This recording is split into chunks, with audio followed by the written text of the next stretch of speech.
Hello everyone, তোমরা কেমন আছো? চলো আমি আজকে মাছের মাথার ডালের রেসিপি দেখাতাই। মাছের মাথার মধ্যে দেখো নুন হলুদ মাখিয়ে নিলাম, কিন্তু তোমরা কাতলা মাছের মাথা নেবে, তাহলে খুব টেস্ট হবে। তো একে একে কড়ার মধ্যে মাছগুলো ছেড়ে দিলাম, লাল করে ভেজে নেবো মাথাগুলো। তারপরে ওই তেলের মধ্যে শুকনো লঙ্কা ফোড়ন, গোটা গরম মশলা, তেজপাতা, গোটা জিরে ফোড়ন দেওয়ার পরে আমি তার মধ্যে কুচনো পেঁয়াজ দিলাম, সামান্য পরিমাণ নুন দিলাম, আদা রসুনের পেস্ট দিলাম, ভালো করে আদা রসুনের গন্ধটা যাতে চলে যায়। তারপরে হলুদ গুঁড়ো, জিরের গুঁড়ো, ধনের গুঁড়ো,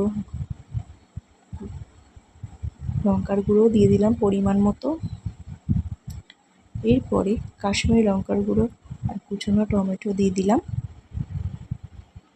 ভালো করে মশলাটাকে কষিয়ে নেবে। নেওয়ার পরে মাছের মাথা দিয়ে দেবো, একটু চিনিও পরিমাণে দিয়ে দেবো।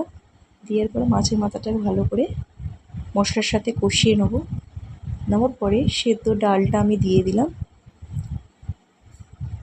পরিমাণ মতো ধনে পাতা কুচি, গরম মশলার গুঁড়ো আর পরিমাণ মতো ঘি দিয়ে দিলাম। দেখো আমার ডালটা রেডি। তোমরা লাইক শেয়ার কমেন্ট করতে ভুলো না কিন্তু বন্ধুরা।